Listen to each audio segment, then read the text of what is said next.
Baik, Assalamualaikum warahmatullahi wabarakatuh. Waalaikumsalam warahmatullahi wabarakatuh. Selamat siang anak-anak. Siang, Pak. Oke, apa kabar semuanya? Sehat semua, Pak. Alhamdulillah. Baik, sebelum kita memulai pelajaran pada hari ini, Bapak persilakan untuk ketua kelasnya memimpin doa terlebih dahulu. Sebelum kita mengikuti pelajaran ini, berdoa mulai. Selesai. Alhamdulillahirrabbilalamin. Oh ya, Bapak absen dulu ya.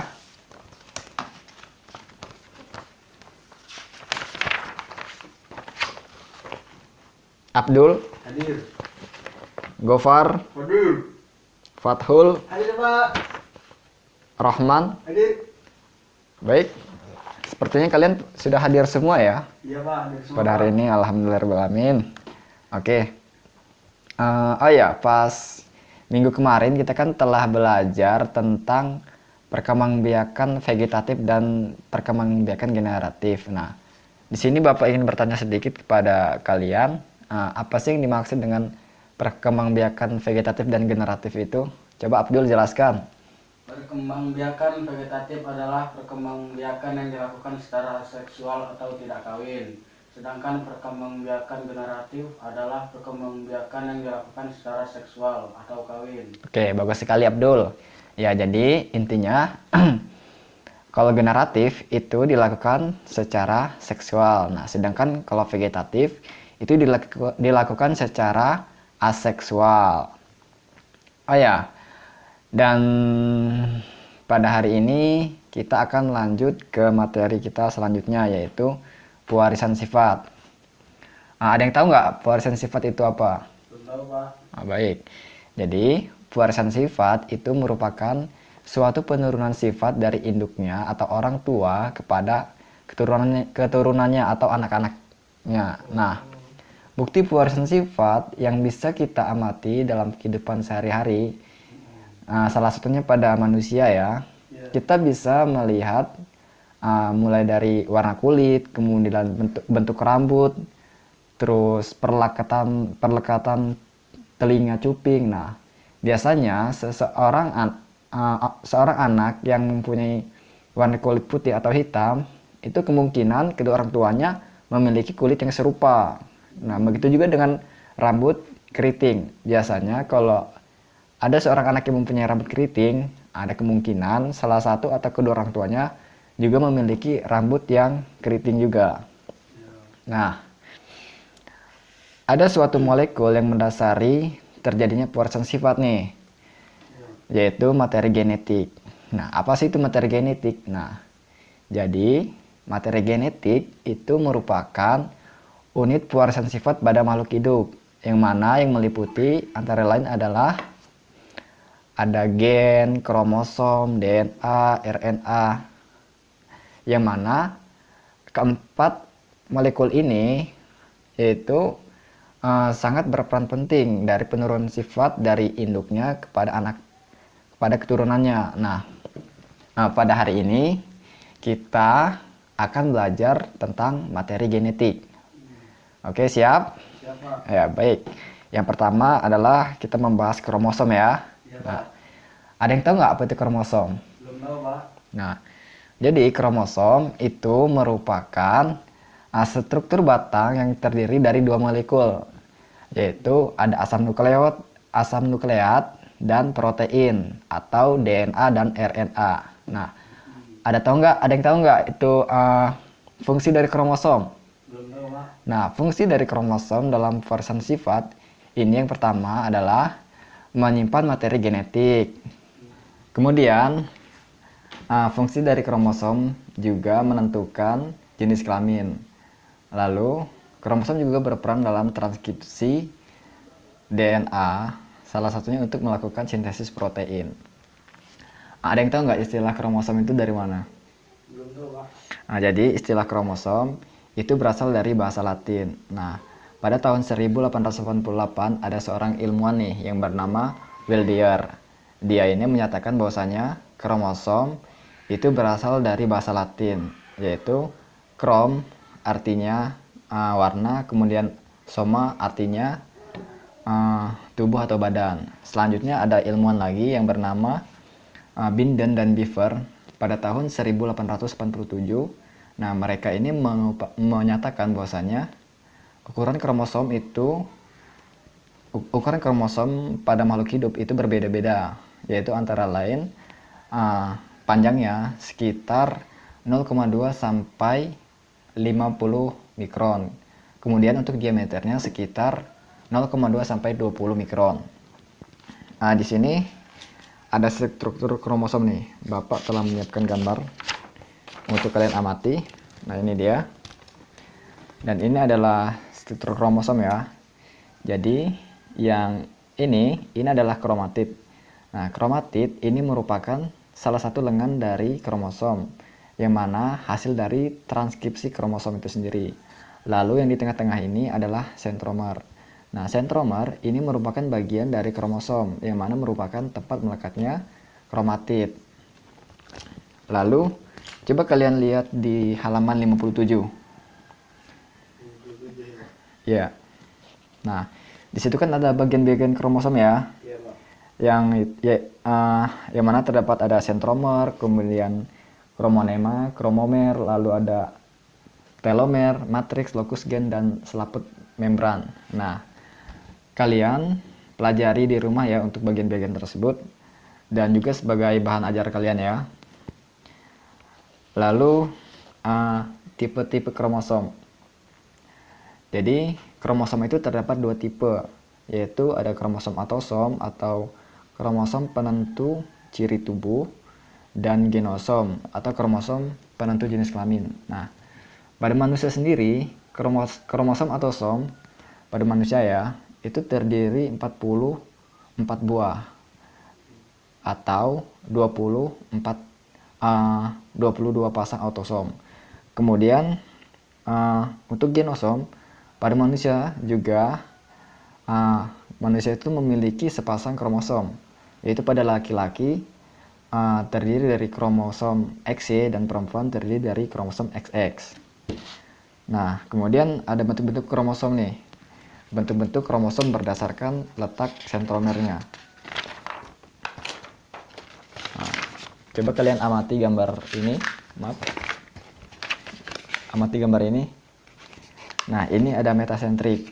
Jadi, metasentriknya ini ketika sentromernya terletak di tengah-tengah kromosom. Kemudian ada submetasentrik. Submetasentrik ini ketika sentromernya mengarah pada salah satu kromosom. Nah, jadi sehingga dia terletak panjangnya tampak sangat berbeda.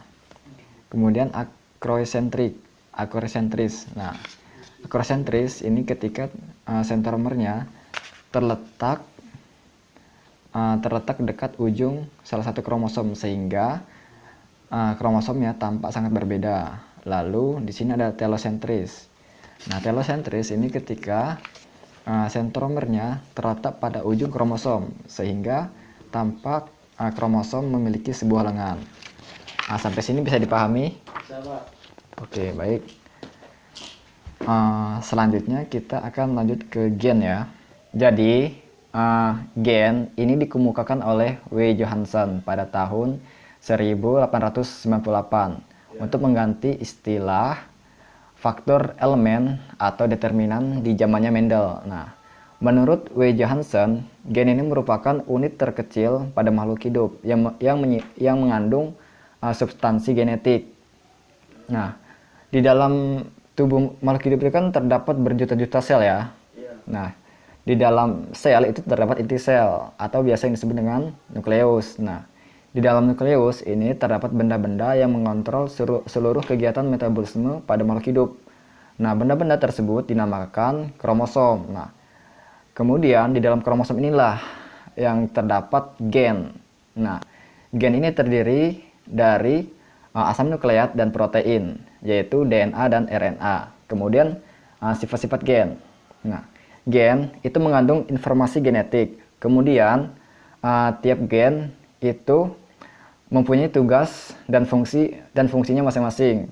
Kemudian saat pembelahan sel, gen ini dapat melakukan duplikasi. Lalu gen ini terdapat dalam kromosom. Nah, kemudian gen ini tercipta dari basa nitrogen. Sampai sini paham? Paham, Pak. Oke, selanjutnya fungsi gen ya. Nah, fungsi gen dalam pewawasan sifat itu adalah gen itu berfungsi dalam menyampaikan informasi ke generasi berikutnya. Kemudian gen itu sebagai penentu penurunan sifat. Nah, selanjutnya gen itu gen itu merupakan molekul yang mengatur perkembangan dan metabolisme pada makhluk hidup. Nah, jadi dari kita kecil hingga menjadi besar itu kan kita mengalami yang namanya pertumbuhan dan perkembangan ya. Nah, itu yang mengontrol adalah gen. Oke, baik, sampai di sini paham? Paham, Pak. Oke, syukur kalau begitu.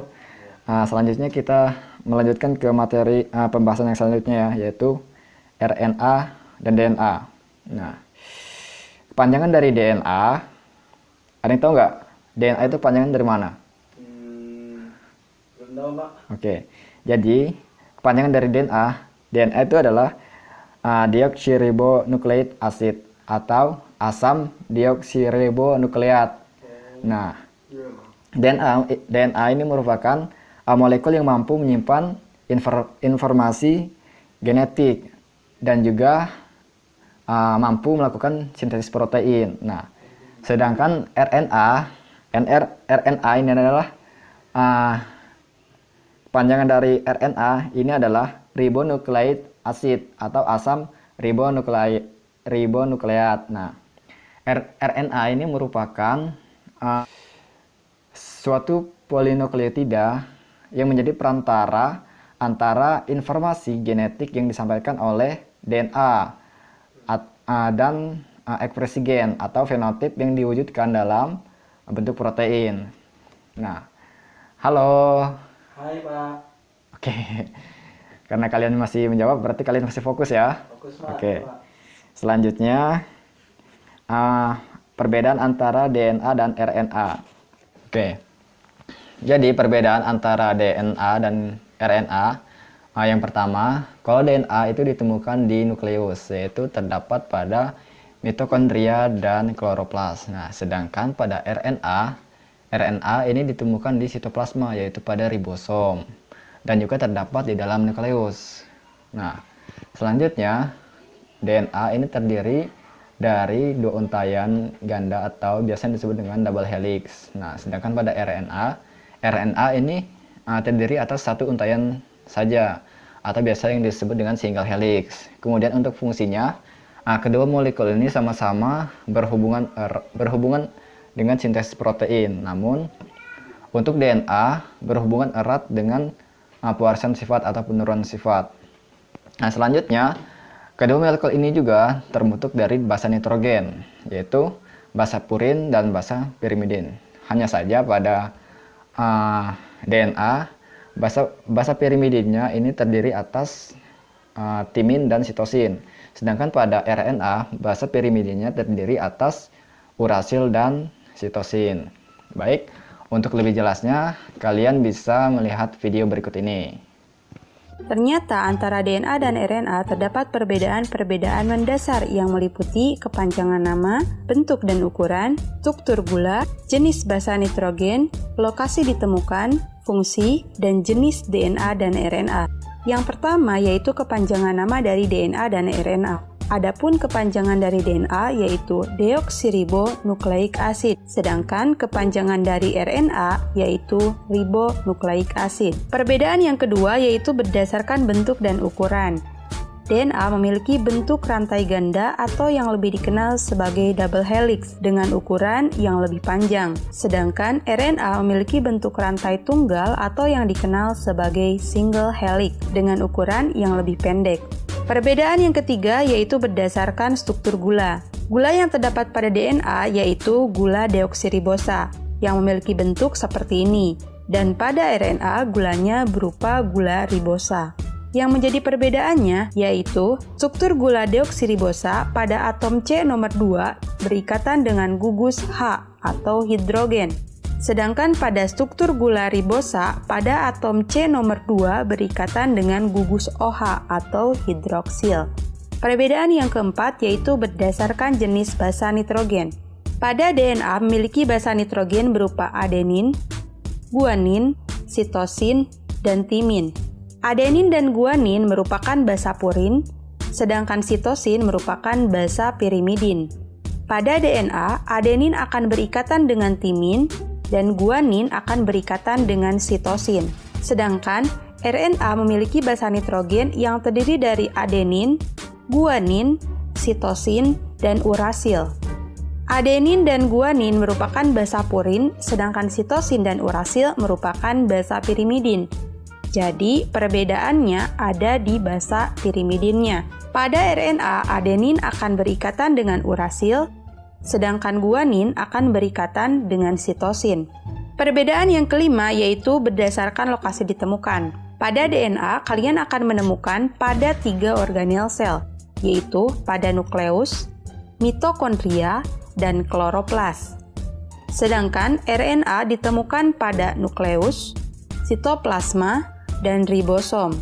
Perbedaan yang keenam adalah berdasarkan fungsinya. DNA berfungsi sebagai informasi genetik dan berperan dalam sintesis protein, sedangkan RNA hanya berperan pada proses sintesis protein saja. Dan perbedaan yang terakhir adalah jenis DNA dan RNA. DNA memiliki 2 jenis, yaitu terdiri dari DNA template dan DNA anti-template. Sedangkan RNA memiliki 3 jenis, yaitu mRNA, RNA, dan tRNA. Oke, dengan melihat video tersebut, apakah kalian sudah paham? Paham, Pak. Oke, baik. Di sini Bapak ada LKPD atau lembar kerja peserta didik. Nah, di sini kalian kerjakan ya.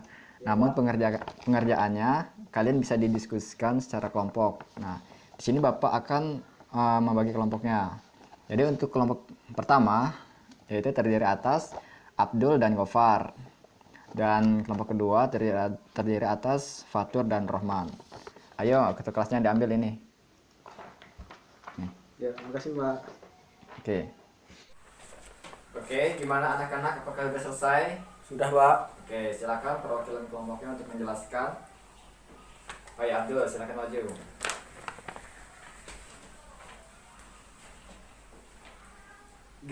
Gen adalah bagian dari kromosom atau salah satu kromosom kimia. DNA dalam kromosom yaitu dalam lokus yang mengendalikan ciri-ciri genetis suatu makhluk hidup. Fungsinya menyampaikan informasi, menentukan sifat pada keturunannya. DNA adalah molekul kompleks yang membawa materi genetik bagi organisme. Fungsinya sebagai pembawa sifat, memiliki peran dalam menduplikasi diri dan dalam pewarisan sifat. Kromosom adalah tempat penyimpanan ciri genetik manusia dalam tubuh. Fungsinya menyimpan materi genetik, menentukan jenis kelamin, berperan penting dalam proses transkripsi DNA untuk melakukan sintesis protein. Sudah, Pak. Oke, terima kasih Abdul. Silakan. Ya, Pak. Duduk. Baik, jadi kesimpulan pelajaran pada hari ini, materi genetik itu merupakan sebuah informasi yang ada pada setiap makhluk hidup yang dapat diturunkan kepada keturunannya. Nah, materi genetik ini juga disebut sebagai asam nukleat dan protein atau faktor penurunan sifat. Kemudian, materi genetik ini terdiri atas kromosom, gen, DNA, dan RNA. Nah, sampai sini apakah ada yang ingin ditanyakan? Tidak ada, Pak. Oke, baik. Kalau begitu, pelajaran pada hari ini Bapak rasa sudah selesai ya? Iya, Pak. Oke, untuk menutup pelajaran pada hari ini, silakan ketua kelasnya memimpin doa terlebih dahulu. Ya, sebelum kita mengakhiri pelajaran ini, Berdoa menurut kepercayaan masing-masing. Mulai. Bismillahirrahmanirrahim. Amin. Doa. Oke. Demikianlah pelajaran pada hari ini. Semoga bermanfaat dan berguna bagi kita semua. Bapak akhiri, wabillahi taufiq wal hidayah. Assalamualaikum warahmatullahi wabarakatuh. Waalaikumsalam warahmatullahi wabarakatuh.